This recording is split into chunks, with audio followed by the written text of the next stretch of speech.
Foreign revenge on my cheating fiancé was bad, but the karma was brutal. Part 2. In part 1 I told you guys how my fiancé Dian cheated on me with his friend Thought. Now I slept with Thought in his in-home party and that broke Dian. I left Dian and several years later he contacted me again. I was planning to make him jealous about my life and show off that I got a better partner than him. But instead he had bad news for himself. He got served by karma. If you guys haven't listened to the part 1, please find the link in description or comment section and come back for part 2. Now, let's get into the part 2. Turn out after I left, Thought cheated on him with his best friend and then moved in with the dude only 2 weeks after I had left. Ouch. Thought was a cheater. I had suspicions on her when she slept with me, and I thought Dian would leave her, but she tried to make it work with Thought. This concludes that once a cheater is always a cheater. Although, I feel bad for the guy though has moved in, poor guy. If he started to love her and end up being cheated by Thought will make him break down. Anyway, turns out Dian got fired from his job on Christmas Eve. His boss was another mutual friend who heard about what he did to me and decided he didn't want the guy working at his video store anymore. I had called with one of my friends over in Alaska. He told me that he knows Dian's boss and has complained about Dian's cheating. Dian's boss was already in trouble because of Dian. Turns out Dian was in some kind of depression due to the fact that Thought cheated on him. This led Dian to be late for work, lack of focus, and he always tried to keep track of Thought. He didn't want to lose Thought because it would make him lonely and kind of disowned. And one day Dian left the video store open unattended and ran to his house to keep an eye on Thought as she was not picking up his calls. His boss found about this and kicked him out immediately. Later, his truck broke down in front of an electrical station, and then it got impounded. He didn't have enough money to get it out since he lost his job, so he lost his truck too. That is pretty bad when you live in a place like Alaska in the middle of winter and have nothing to drive and just rely on asking for Lyft or taking public transport. His family caught wind of what went down with me and disowned him. I had known his family closely and his parents were pretty impressed with me. When we broke up, his parents told him to apologize and try to make things good with me. But Dian was behind Thought and he told his parents not to interfere in his decisions. Well, his parents wants him to learn a lesson and that's why they are not supporting him. And I thought that was pretty extreme. I never found out what his parents heard about me, but I just chalked it up to karma. After Thought was gone, his remaining friends unsurprisingly threw another drinking party at his place, except that this time they got Dian wasted drunk and then beat the crap out of him, and threw him out of his own home into a snow berm and locked him out. He took refuge with a neighbor, but later on he had to leave the state because he had been shunned by all his remaining friends, had no family or job or truck etc., and was now single without even a thought to lean on. When we spoke, he had been living in Texas and rethinking his life and wanted to know how I was doing. After our engagement, that was when I decided that the time was right to tell him about the baby we could have had.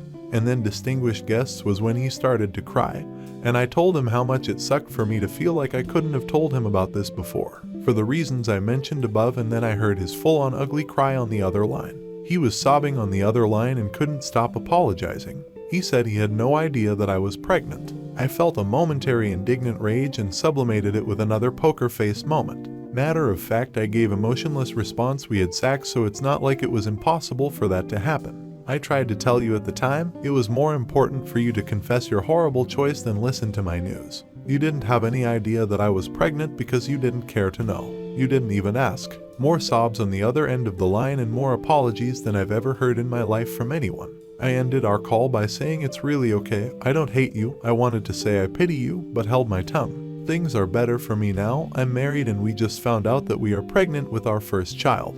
Anyway, it's really been nice catching up with you and finding out what happened with your life. Sorry to hear it's been difficult. Let's keep in touch. I don't know why he bothered contacting me in the first place because he must have had some idea how the call was going to go down. But he probably wasn't counting on finding out that he could have been a father and we could have had a family together if only he hadn't crushed the heart of someone who actually cared about him in hindsight.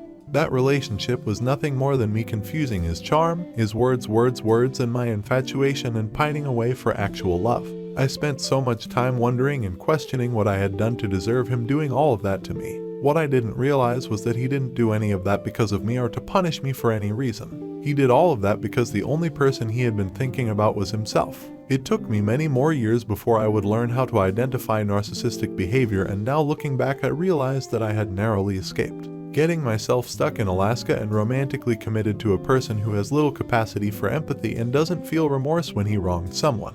I learned how to get revenge by maintaining my grace and composure, stating only the facts, keeping my emotions to myself and my demeanor together, just long enough to plant doubt in the heart of the new other woman. 5 years after he crushed my heart, he cried enough to fill a bottle with his tears, and my satisfaction poured it over the flowers on the grave of our tiny dead fetus. I'm sorry, baby. The super short version: my fiance cheated on me, so I got revenge by seducing the other woman. The mini novel: I confessed to a childhood friend that I had feelings for him. He reciprocated, proposed to me. Then within a day of me finding out I was pregnant with our baby, he confessed that he cheated on me before I could tell him about the pregnancy. I misscared and decided to hurt him as bad as he hurt me by seducing his mistress. She left him for his best friend a couple of weeks later. Then, by the magical combination of word traveling through our circle of friends and some really powerful karma, he was disowned by his family, got fired from his job on Christmas Eve, his truck broke down and got impounded and he couldn't afford to recover it. And then all of his friends got him wasted and threw him out of his own home into the snow. He had to leave the state following his fall from grace. He got in touch 5 years later just to tell me about it, for me to tell him finally about our dead fetus and that I had moved on, got married and was pregnant and starting a family with my husband.